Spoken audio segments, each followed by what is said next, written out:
I'm David Knowles, and this is Ukraine, the latest. Today, we analyse the latest updates from the war and dig into the announcement from Ursula von der Leyen, the President of the European Commission, who has called on the EU to ban oil imports from Russia. We also have an exclusive interview with Anton Tymoshenko. Anton's a stand-up comedian. Last week he went viral after staging a comedy show in a bomb shelter in Kyiv. We talk about his life in the war, how he uses humour as a weapon, and where he finds the jokes in the conflict. This hideous and barbaric venture of Vladimir Putin must end in failure. Nobody's going to break us. We're strong. We're Ukrainians. Every weekday afternoon, I sit down with leading journalists from the Telegraph's London newsroom and our teams reporting on the ground to bring you the latest news and analysis on the war in Ukraine. It's Wednesday, the 4th of May, day 70. And today I'm joined by Francis Dearnley, Assistant Comment Editor, and Louise Moon, Business Features Editor. Dominic Nicholls is accompanying Defence Secretary Ben Wallace on a trip to Finland. He'll be back tomorrow. I started by asking Francis for the latest updates from the front lines. Yes, well, good afternoon, everyone. It's been an eventful 24 hours. In terms of the, I suppose, big top-line story, it will be relating to the European Union's announcements made this morning regarding oil and gas embargoes, but we'll cover that in proper detail with Louise very shortly.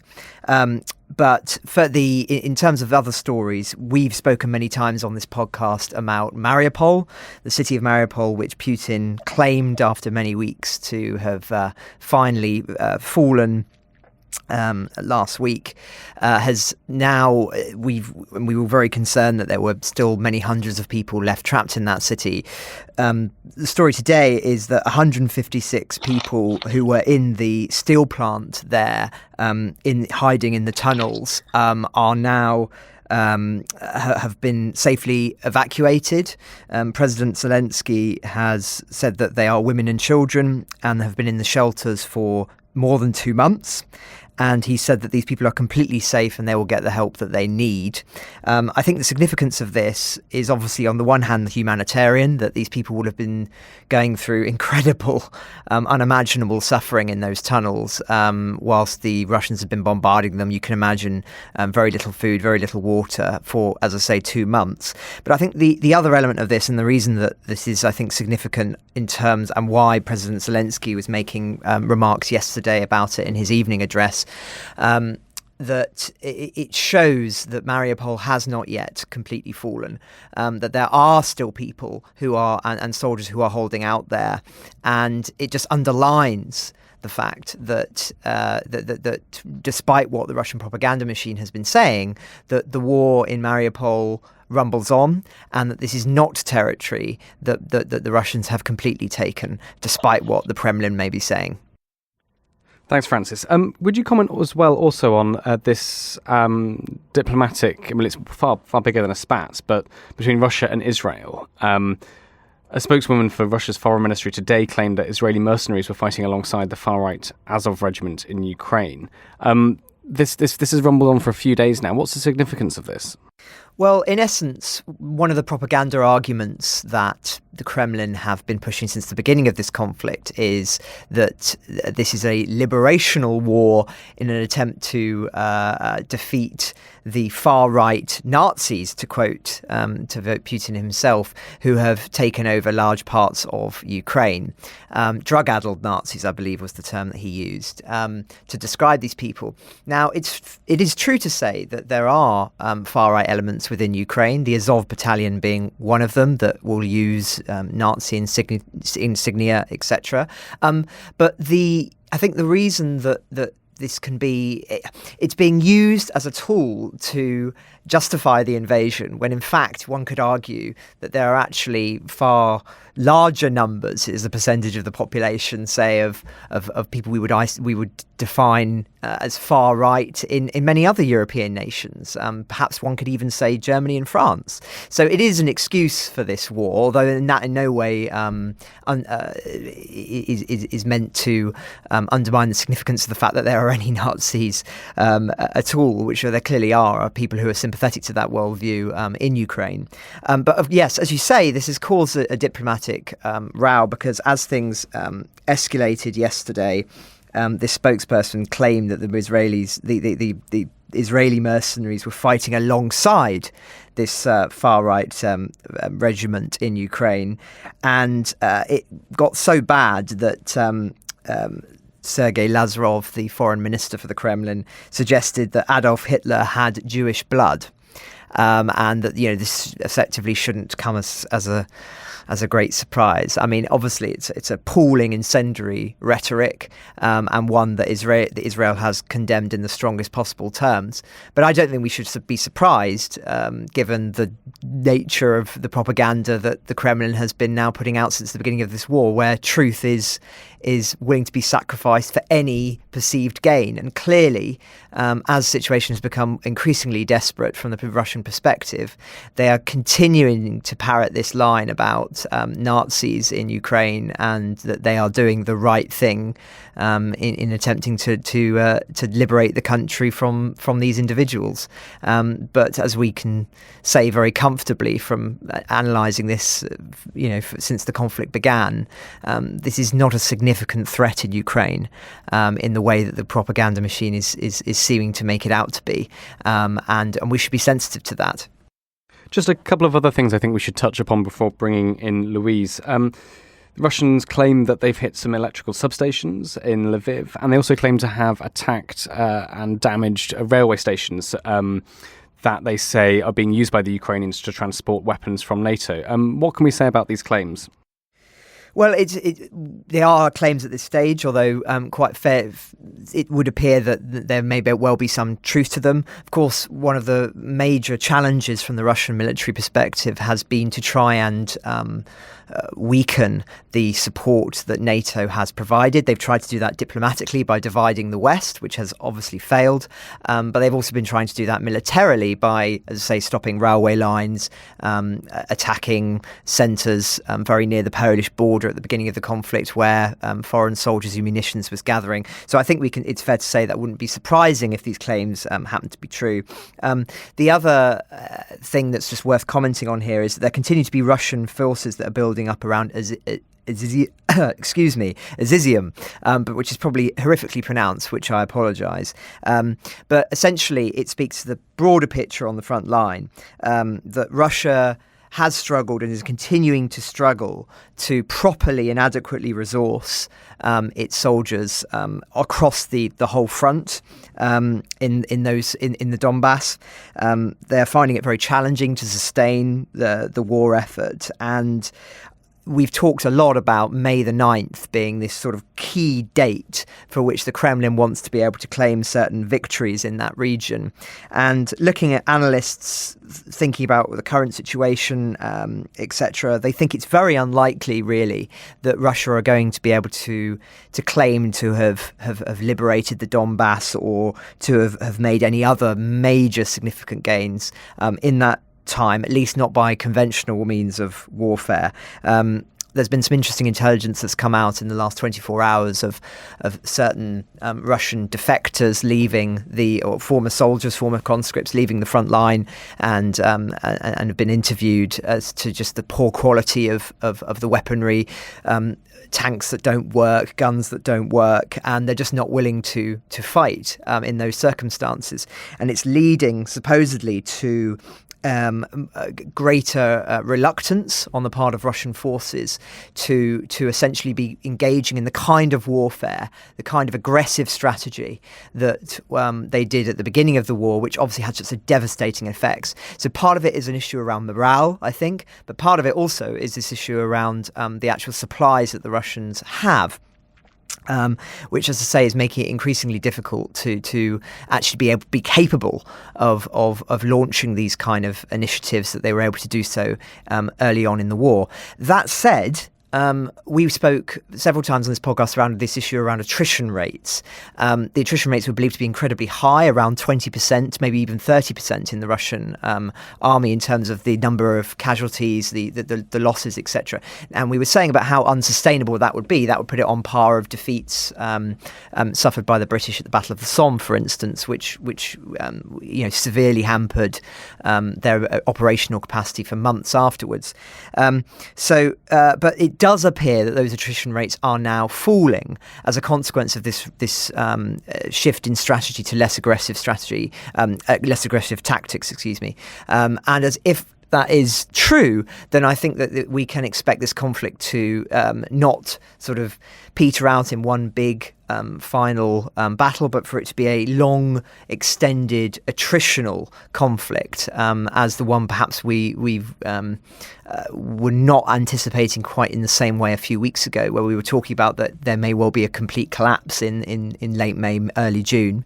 It now would appear that it's going to be a long summer of attritional warfare, and of course that will have again significant geopolitical ramifications, but one that I would say that would still favour militarily at least the Ukrainians, because every day that passes, more and more pressure diplomatically, financially and militarily is being put on the Russian army. But I'll pause there.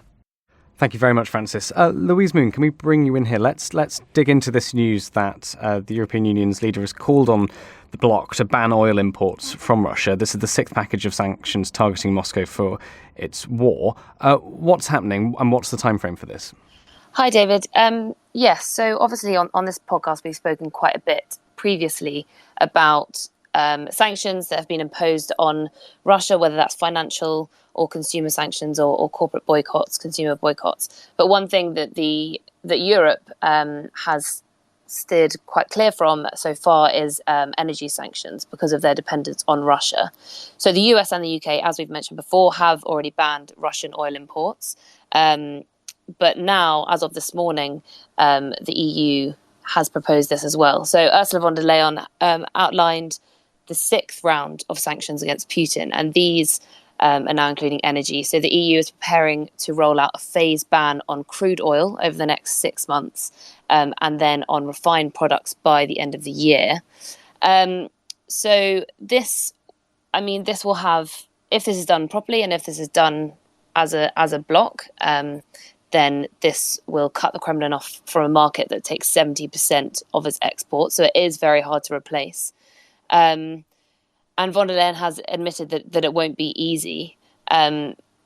One, because there is such a big reliance on Russia for energy, for oil.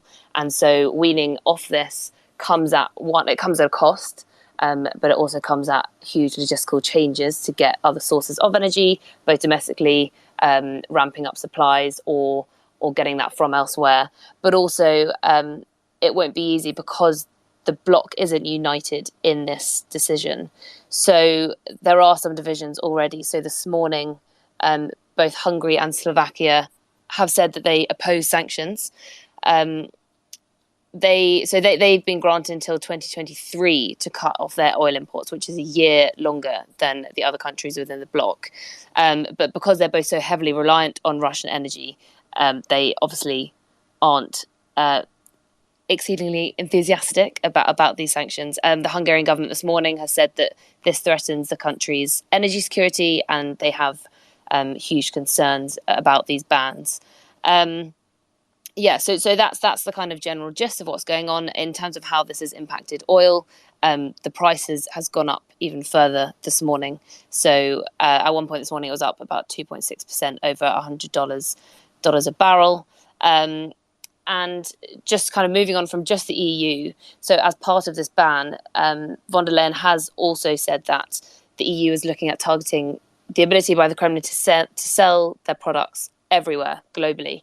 So not only are they going for bans of exports to the EU, but Russia's ability to extend that globally. So they would do that by banning EU vessels and companies from providing services linked to transporting Russian oil globally, so banning them to be able to do that. So that would include insurance, technical assistance, financing, brokering of those vessels to consumers globally.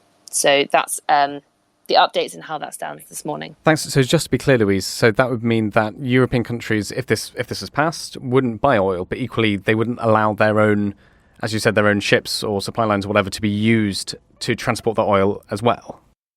Yes, that's how it's looking at the moment. So the bloc is meeting later to discuss these plans and these proposals. So I guess finalised decisions will come later, but that's how it stands at the moment. And just on that, actually, it's been quite interesting. I think it was this morning and maybe a bit yesterday. When we talk about them banning it having a global impact, at the same time, this is a slight tangent, but also linked. But at the same time, other countries globally are looking to Russia, realizing their desperation that they need to be able to sell oil to other places, considering it's cutting off exports to Europe.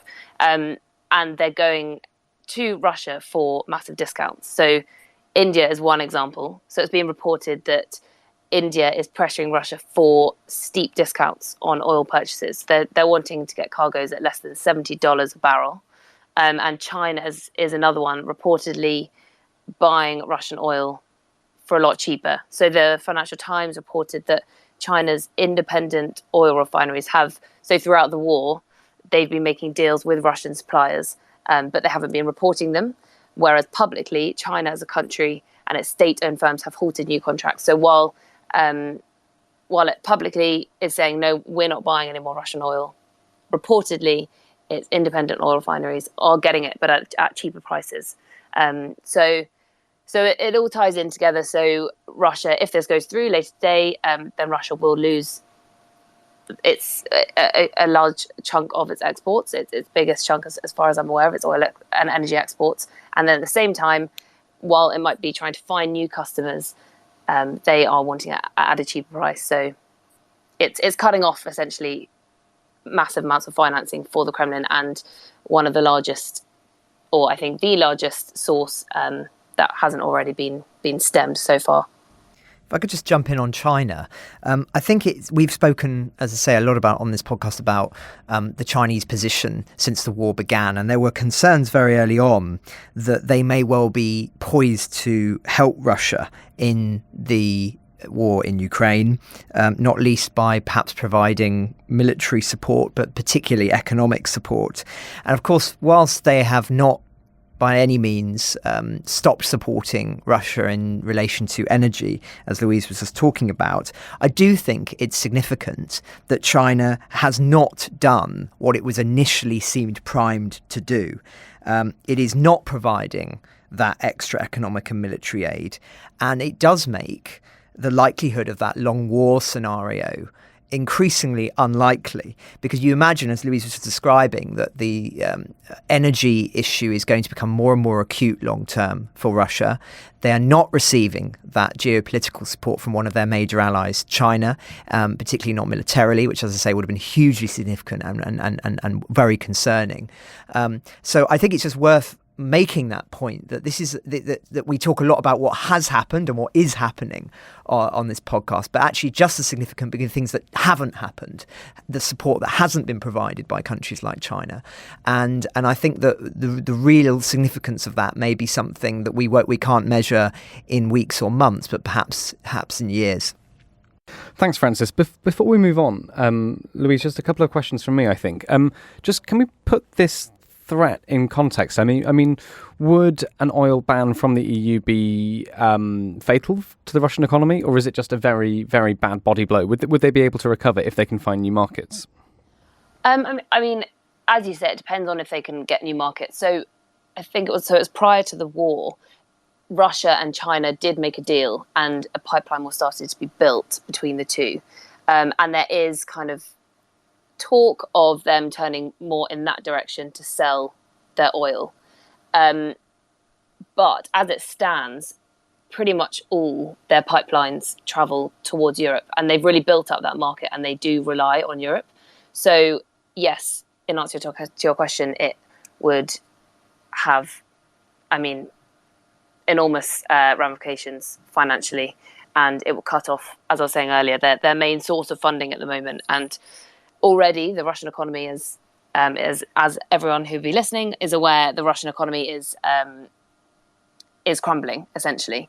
And this, as it's their last huge source of financing, yeah, I mean, it would be pretty disastrous for them. And what does all this have to do, or how does it influence the strength of the ruble at the moment? That's a question from a listener. So, throughout the war, the strength of the ruble has been decreasing. And I think we were going to touch on it later, but Russia only yesterday, just at the kind of the last minute, avoided default, which just shows how much of a problem it's in. I mean, the fact that, its currency is down, it's struggling for money, essentially, and it's struggling to pay off its debts, which just shows how a sticky situation it is in. But as I said, I think we'll go into more detail about that later. But basically, it's in a very bad situation, and it's needing money, it's needing funds.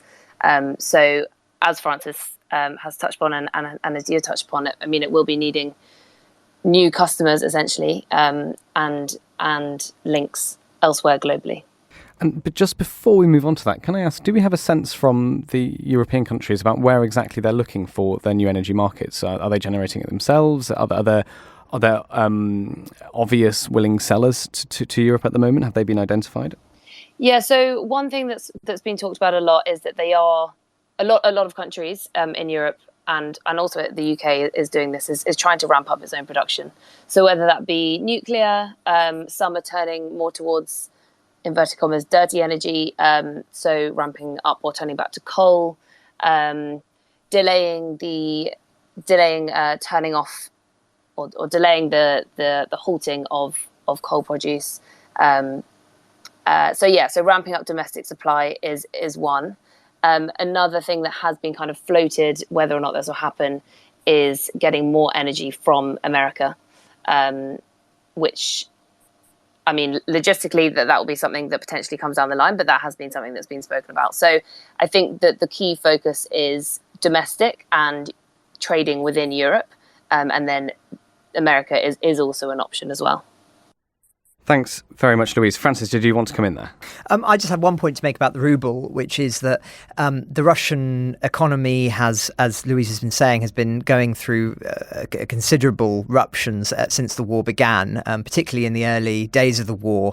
The ruble went down, but through lots of financial jiggery-pokery, the Kremlin managed to strengthen the ruble in a way that basically restored it to its original strength prior to the war began. But that was a short-term measure, and we are now starting to see the long-term impact of that, which is essentially a slow disintegration. But that does not necessarily equate with the Russian people sort of turning their back on Putin or anything like that, as we've talked about many, many times. I think it's far more complicated than that, although long-term, I think when a people realise just the extent of the economic devastation wrought by a war, then that's when dictators start to worry and there can be serious upheaval, but it doesn't happen overnight.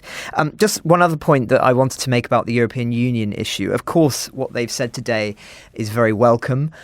Some people would say, I think, that it's perhaps too little too late. I mean, they're not really going as far as perhaps they can on gas. They are on oil, but not on gas.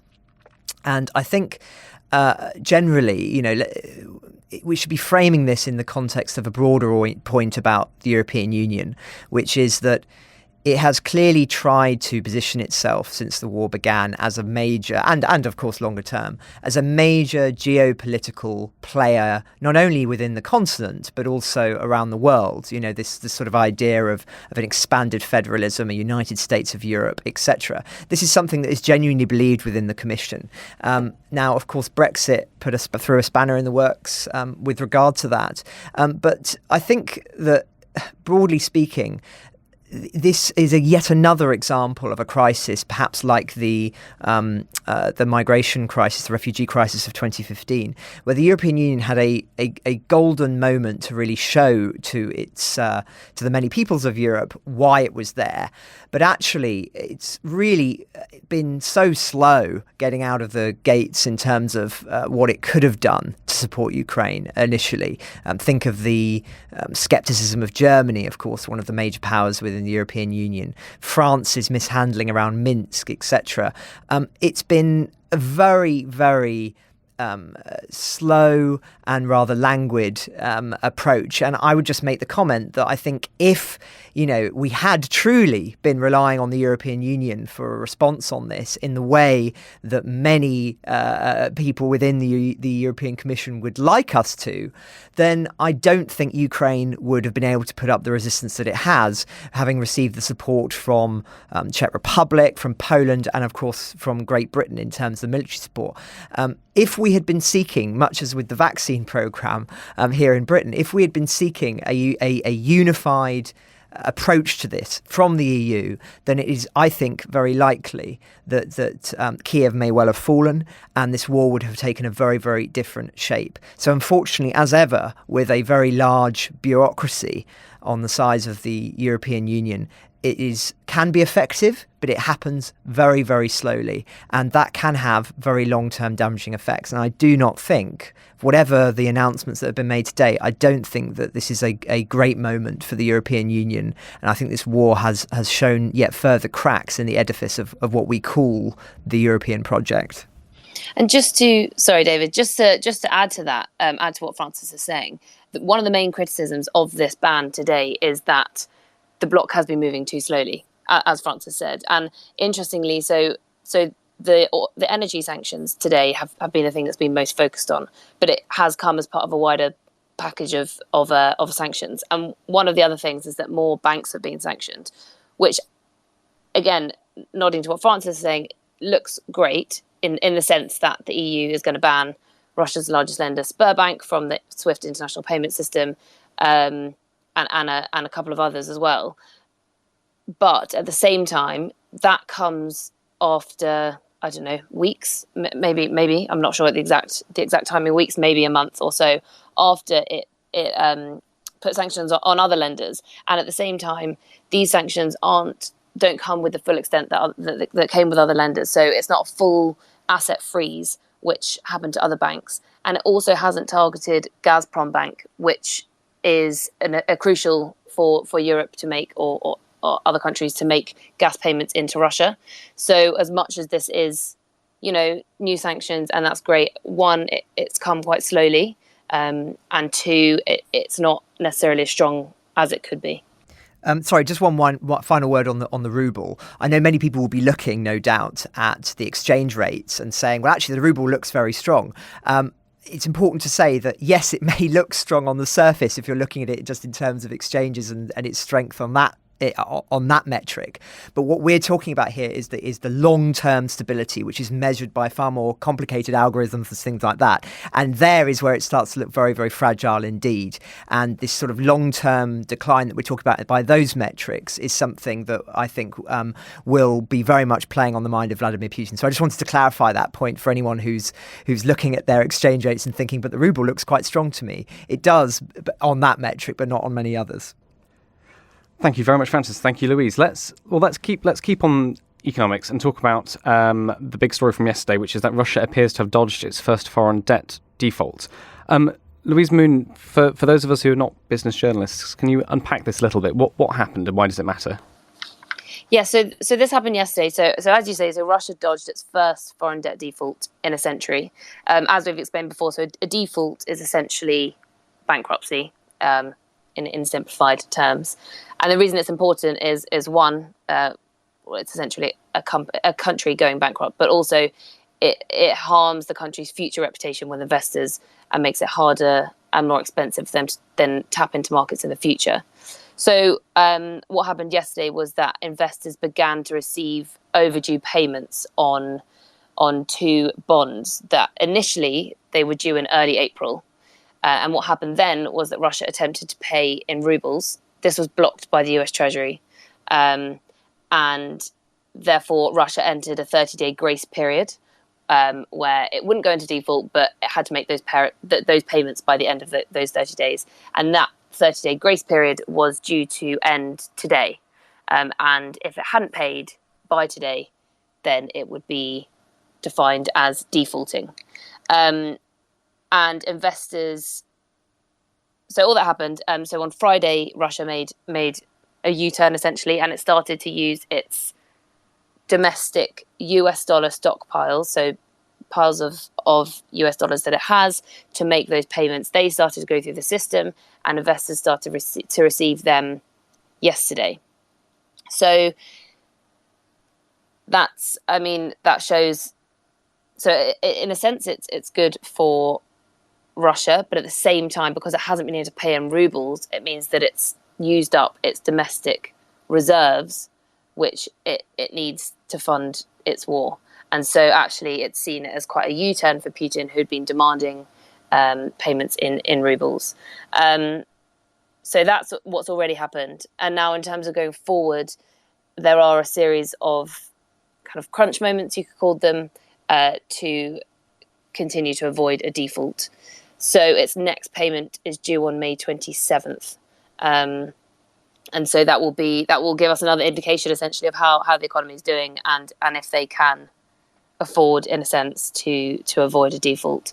2 days before that, so interestingly, so on May 25th, so the US have put in temporary measures that allow its bondholders that hold Russian debt to accept Russian payments. They've put that in place, which means that Russia can still pay it to US investors. That temporary measure ends on May 25th. So until then, investors can receive cash from Russia.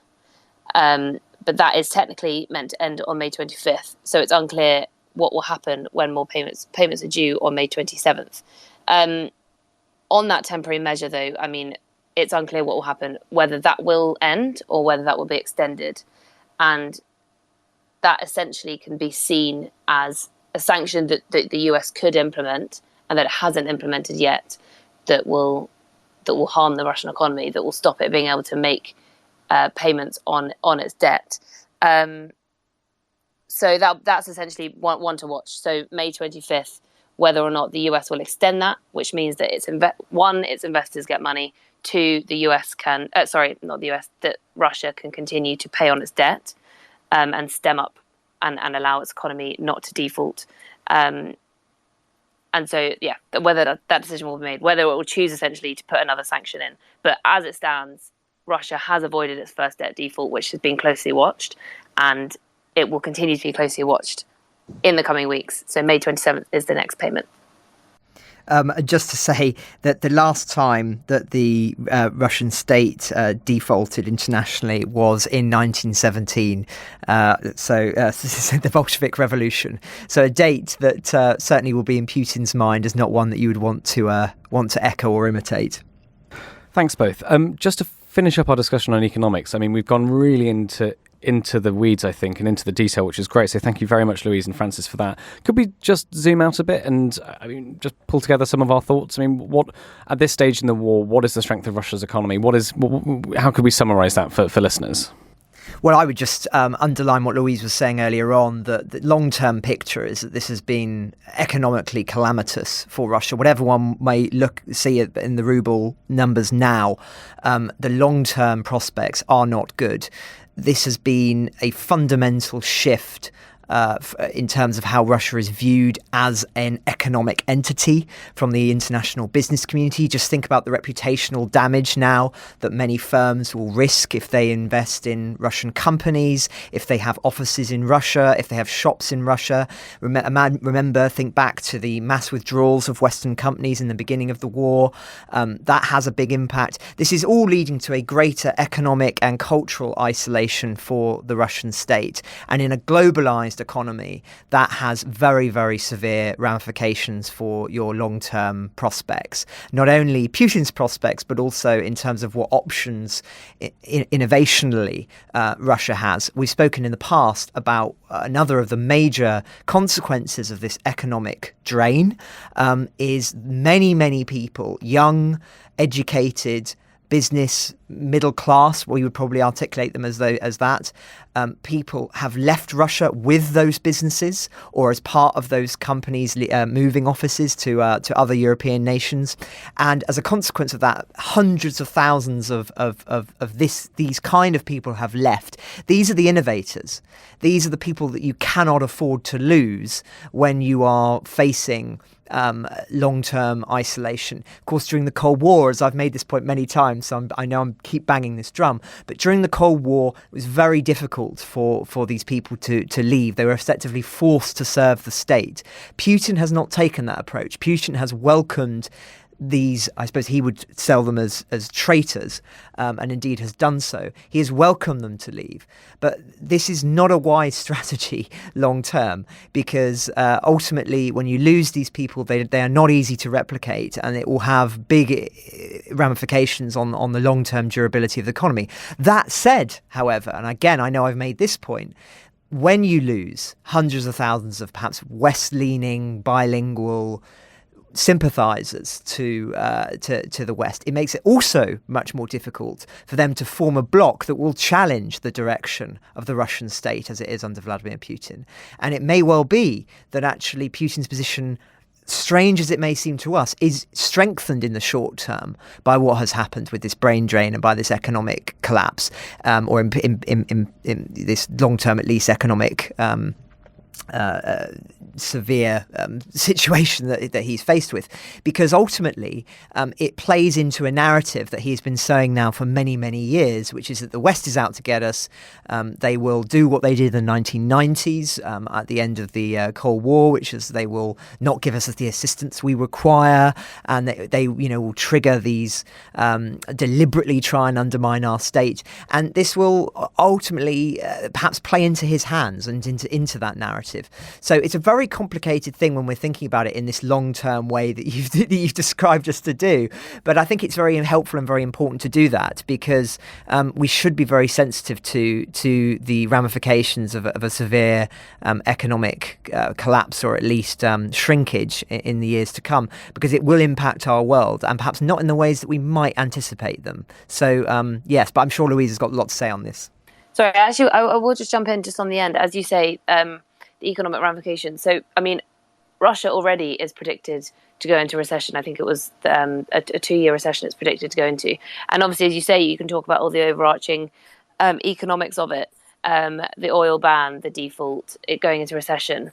And it's very evident that that's where the economy will be heading, unless something, drastic and unexpected happens. That is what's going to happen, it seems, to Russia.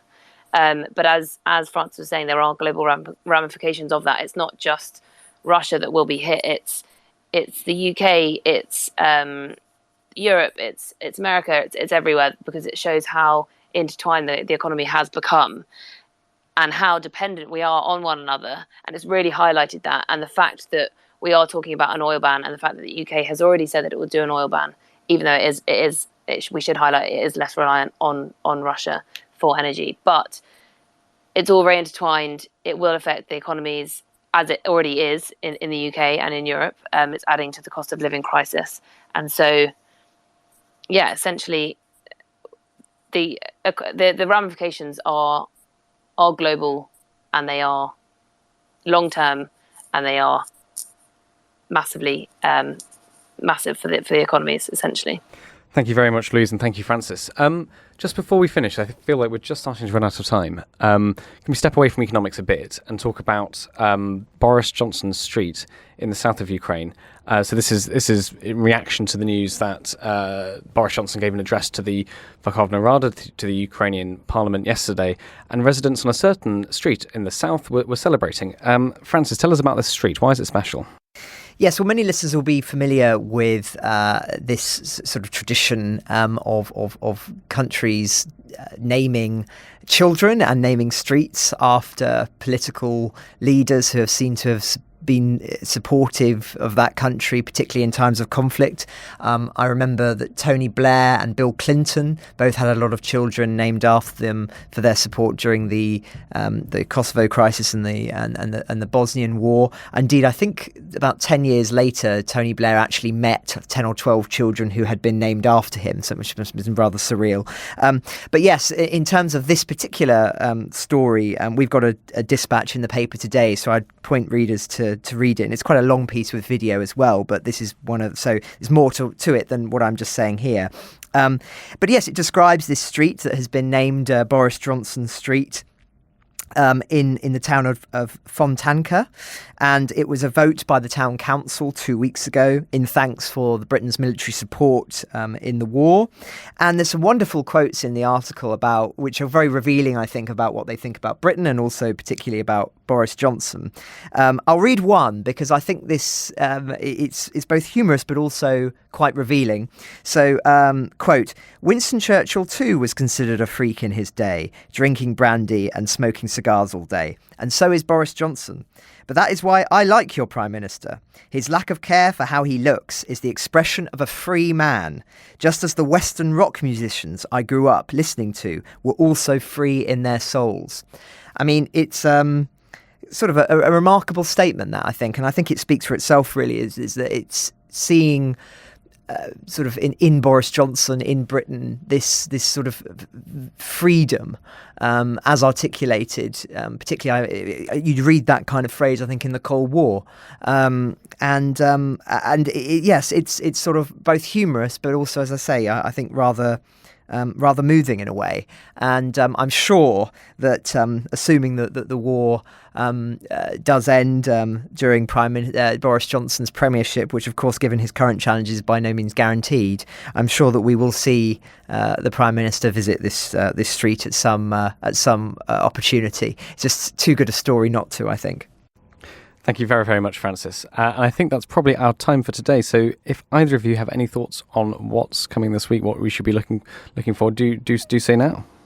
For me, it's just that May 27th, May 25th, those two dates, to see what's next for Russia, if it can avoid a default next, considering this week was a significant date for that. So that's the key thing to watch on the econ side. And I would just flag that there have been some rumours swirling. The Independent did a piece on this, and there's been several academics who've waded in on Twitter, just about how unhappy the FSB are, this obviously being the Russian Secret Service, with the war, with Putin's handling of the war, so much so that they are said to be whispers of some sort of coup and an attempt to oust him by these disaffected officers. We've spoken in the past about how certain very senior figures in the FSB are now under house arrest, so it would in some senses speak to the fears that Vladimir Putin has about some not necessarily challenges, but problems with some of these senior figures, and sort of sending a message to the rest of the FSB that you'll face similar if you challenge my leadership or too strongly. I think it's probably over-egging the pudding, having read into this. I think it's going a little bit too far to be saying that we can expect some attempting ousting of Putin. But I think it's just, isn't it? It's revealing that this conversation can even be being had. Putin expected this to be a short war. He would walk in, his special operation, take Kyiv in the first few hours, and Zelensky would either be captured, killed, or would flee the country, and the resistance would collapse, and he would claim this great propagandic victory as part of perhaps a broader strategy to rebuild either the Soviet Union or what was once the greater Tsarist empire, if we're to believe his sort of strategy as outlined in his Ukraine essay in July. That has utterly failed, and now we're talking about serious threats to his leadership, as has happened, of course, many times in Russian history. It's something to be taken very seriously in that country. It just says it all, and I think it's something that the intelligence officers in MI6 and other equivalent organisations in Europe and in the broader Western world will be following very closely.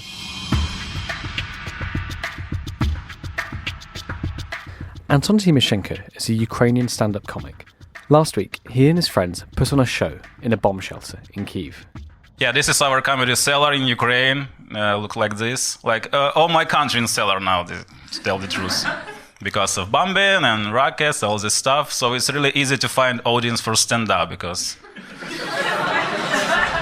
you just come and people hear. Anton usually performs in Ukrainian, but he decided to do a short set in English as well. His video went viral on Twitter, and yesterday I caught up with him. He was speaking from his apartment in the capital.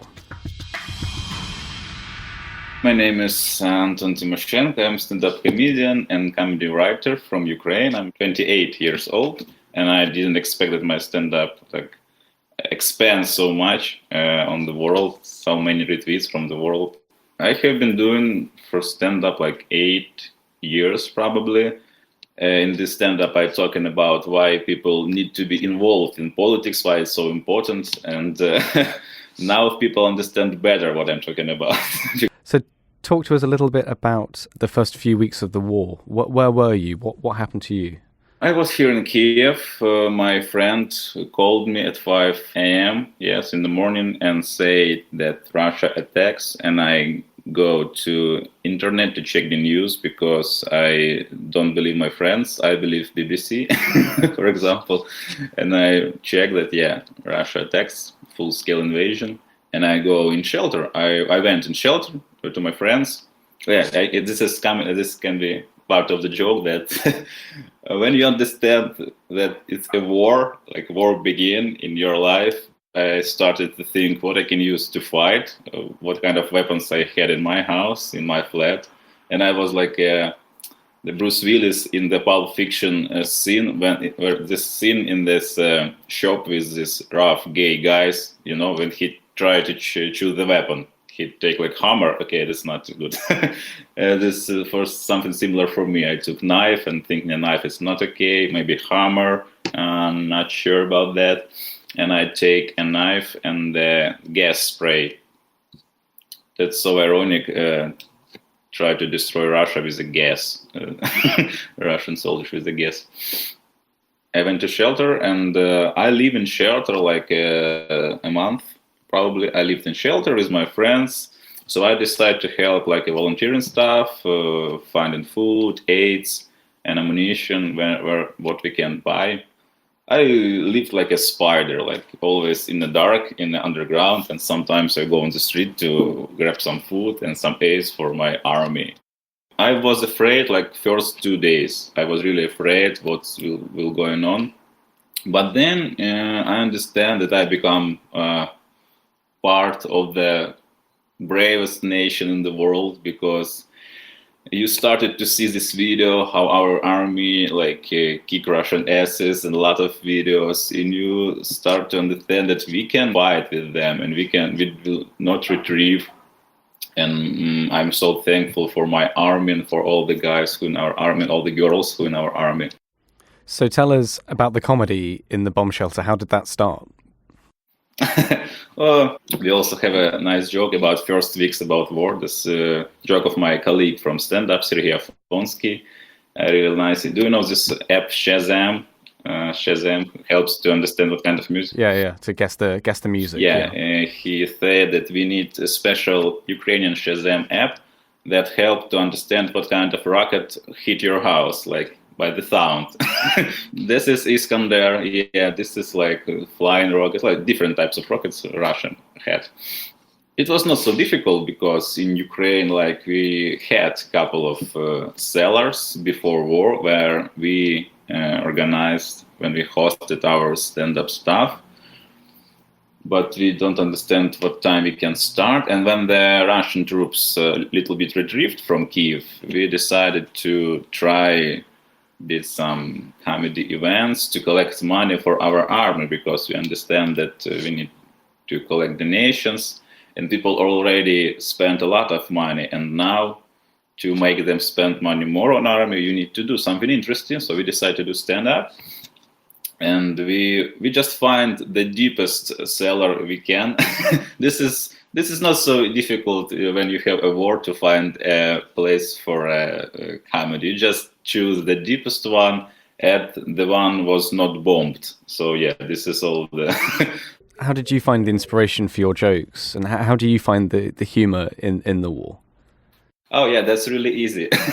How to find humor on the war? The humor just fall from the sky in your head. Like you look in the sky and see, oh, this one setups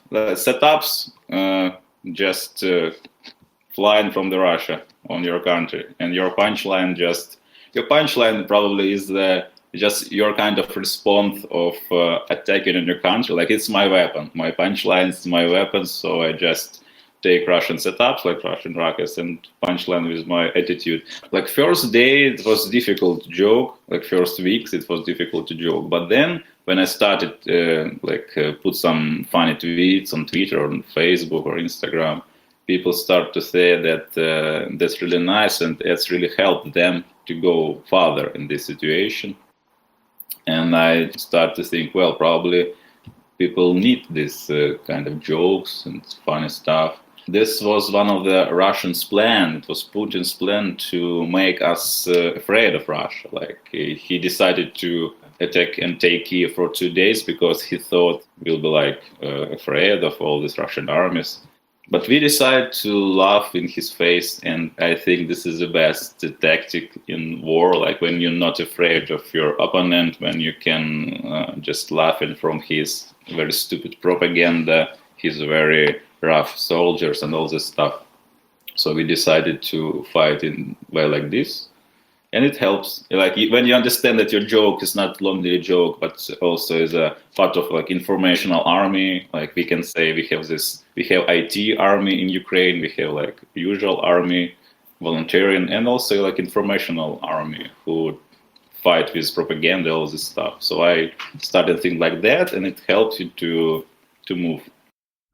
So before we talk about some of the jokes you're telling, what was the reception like? Did you get lots of people coming? Is there a lot of demand for you to do it again? What is do you have a tour schedule now for different bomb shelters in Kyiv, or are you staying in the same place?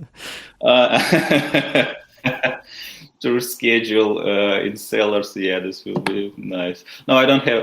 I have a couple of friends who already thinking about the tour, but I'm not really ready for going somewhere from Kyiv. I want to stay. I want to feel that Kyiv is okay, but it's not for now. So I'm not sure I want to go somewhere. I want to be here in the heart of the situation.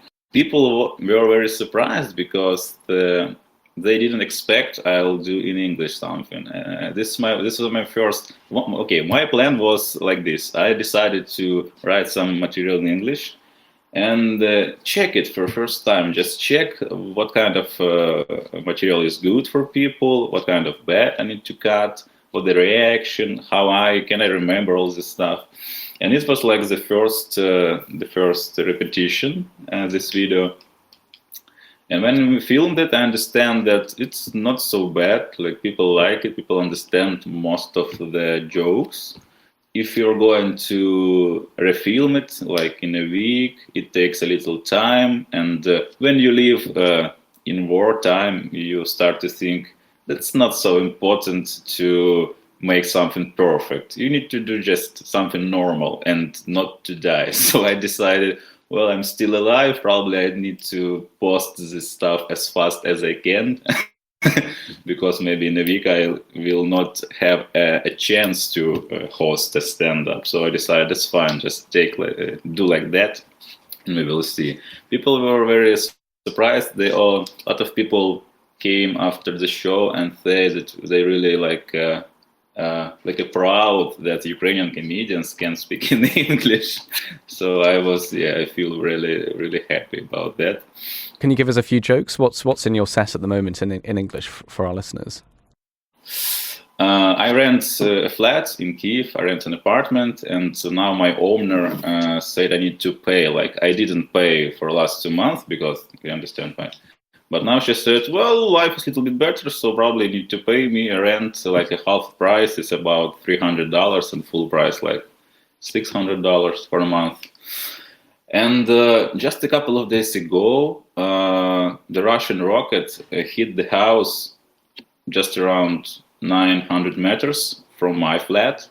I hear this sound, and for me, this was the sound of a discount. I hear okay, that sounds like minus all money, all money for the rent, because when I rented this house, there was no description that this flat is the center of war, and so you need to give me some discount stuff. This is one of the new jokes. As I said, just the themes for joke just fallen from the sky. So you. I remember I think it's the opening joke of your set about German weapons. Could you tell us that? I enjoyed that. The funniest country in Europe is Germany, because when we asked for weapons, Germany said, we don't have enough weapons to share. Oh, come on, Germany. Come on. My grandmother said, you have a lot of weapons.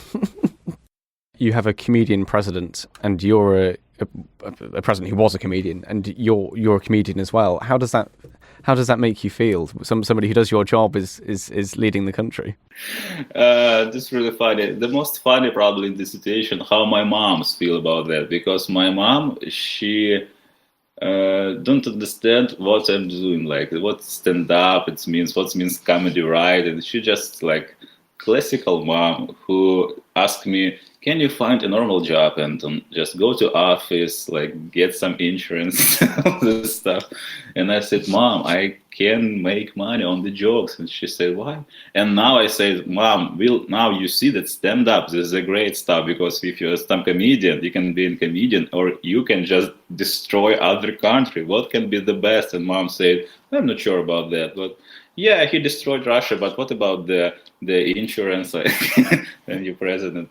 I feel I need to say that when Zelensky won the election, I was a little bit nervous about that. A lot of my friends was nervous because we were not so sure that this kind of guy who have no experience in politics can do some good stuff. It was nice for us because, like in Ukraine, we have a lot of similar old politics who always in power, and they change themselves like in 5 years. And Zelensky become like a new blood in this ocean of politics, and he just delete of a lot of people I hate, like old politicians, and it was good, but we're afraid of his non-experienced person.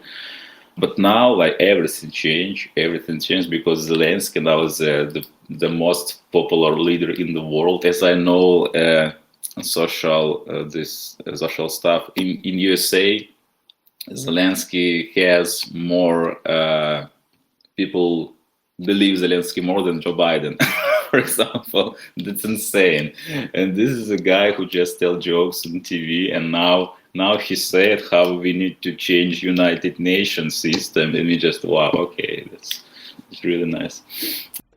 So what are your next steps then as the comedian in the bomb shelters in Kyiv? It's like the third month of the war, and the first 2 months we need to we do all for help our army, like all money goes for army, nothing for us. But now you understand that you need to earn some money to continue to live in this situation. So now I need to combine in this volunteering and job stuff, and we will continue to do stand-ups 2 or 3 shows in a week, and we will save part of money for us and part of money for army. And also I try to get a couple of jobs in comedy writing to have a chance to pay for this beautiful house near the rocket attacks. And I'm going to write new stand-up in English. I probably need to improve my language skills too. So I download some apps on my phone with English rules. Yeah, I hope that you give my contact to Netflix or HBO. HBO better, HBO much better. And if you come to Ukraine and film the special, that's HBO from the bunkers. That can be nice. Yeah, my plan now: improve my language skills, write new English jokes, English stand-up, maybe special. I'm not sure it can be a special, some kind of special, and yeah, continue to destroy Russia. Yeah.